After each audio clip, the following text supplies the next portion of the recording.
आपसे 2 बातें कर लेता हूँ जो आपके बहुत काम आएँगी। उन चीज़ों को फ़ॉलो करके मैंने भी गवर्नमेंट जॉब में सिलेक्शन लिया और मैं देखता हूँ कि जितने भी बच्चे हमारे यहाँ आते हैं, जिनकी ऑल इंडिया रैंक 1 है या जो सिलेक्टेड भी हैं, मैं अक्सर उनसे ये चीज़ें जानने की कोशिश करता हूँ कि क्या सिलेक्शन का एक ही रास्ता है? मतलब कुछ लिमिटेड चीज़ें हैं जिनसे करके सिलेक्शन हो सकता है। तो मैं पाता हूँ कि काफ़ी हद तक समानताएँ होती हैं। जैसे वो सब एक ही बात बता रहे होते हैं। क्या बात बता रहे होते हैं? सबसे पहले तो आपका कांसेप्ट स्ट्रांग होना चाहिए। ये जो क्लास है इसको आप कांसेप्ट ही कहिए, कांसेप्ट ही हम पढ़ रहे हैं।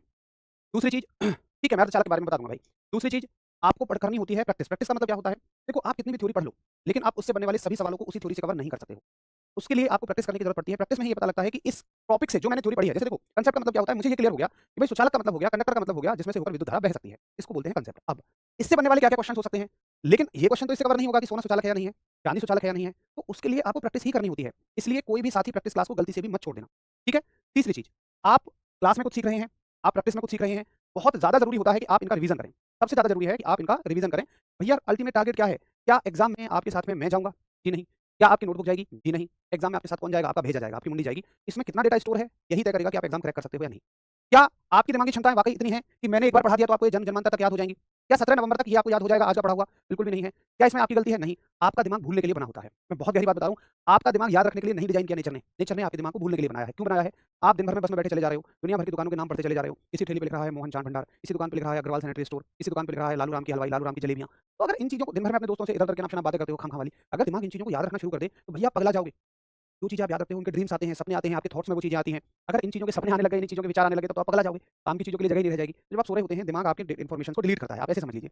लेकिन उस दौरान वो ये देखता है कि यार कौन सी चीज़ें ज़रूरी हैं। अब ज़रूरी चीज़ों को चेक करने का पैरामीटर उसका क्या है? वो ये देखता है कि क्या इस आदमी ने इस इन्फॉर्मेशन को दोहराया? क्या इसका कहीं कोई यूज़ किया? अब आपने कहीं किसी दुकान को पढ़ लिया अग्रवाल सैनिटरी स्टोर, तो उसको दोहरा थोड़ी ना रहे हो आप।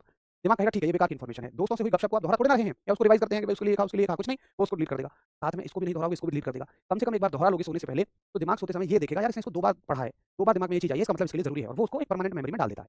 इस तरह से चीज़ें याद होती हैं। तो मैं देखता हूँ 80% तैयारी करने वाले साथियों में रिवीजन की महान कमी पाई जाती है, जो कि बहुत गलत है। तो आप सभी को जब आप सोएँ, तो जो भी आप पढ़ रहे हैं ना केवल फिज़िक्स हर एक विषय उसका रिवीजन ज़रूर करके सोना है। अगर आप सच में इन चीज़ों को याद रखना चाहते हैं। देखो भाई मात्र 40 दिन हैं। ये 40 दिन कब निकल जाएँगे आपको पता नहीं लगेगा। क्योंकि दिन तब मुश्किल निकलते हैं जब एग्ज़ाम की डेट ना हो। जब एग्ज़ाम की डेट हो तो दिन 40 हो, 50 हो, 60 हो हमेशा कम ही पड़ते हैं। आपको अपने टारगेट को सामने रखते हुए तैयारी करनी है। कोई बैकलॉग मत छोड़ना, दूसरी ज़रूरी चीज़, कोई भी बैकलॉग आपको नहीं छोड़ना है। बिल्कुल कैसा भी।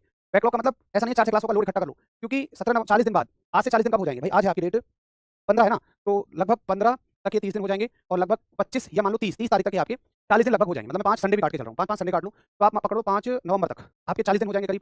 फिर 17 तारीख से तो पेपर है, भैया 12 दिन क्या करेंगे? 12 दिन चलेंगी गागर में सागर मैराथन और मैं कहता हूँ वो वरदान आपके लिए साबित होंगी। बट जब तक हमारा ये 40 दिन पूरे हों, अब किसी टीचर के 5 को भी हो सकते हैं, अगर कोई संडे क्लास ले लें तो 4 को भी हो सकते हैं, किसी की एक आधा छुट्टी हो जाए, कुछ रीज़न ऐसे हो जाते हैं, तो 7-8 को भी हो सकते हैं। कुल मिलाकर जब आपकी क्लास खत्म हो, तो उसके बाद आपको फ्री रहना है मैराथन के लिए। ऐसा नहीं है कि फिर आप बैकलॉग क्लियर कर रहे हैं, मैराथन छूट जाए। ये वो ज़रूरी बात है मैं आपको बता रहा हूँ, हर दिन मैं इतनी बात आपसे कुछ भी आप कर रहे हैं, तो फिर अपने आप को लाखों की भीड़ से बिल्कुल अलग मान लेना। एक क्वेश्चन गलत और आप लाखों की भीड़ से पीछे हो जाए। इसलिए इतना तो आपको एटलीस्ट करना ही पड़ेगा। ठीक है साथियों, तो आज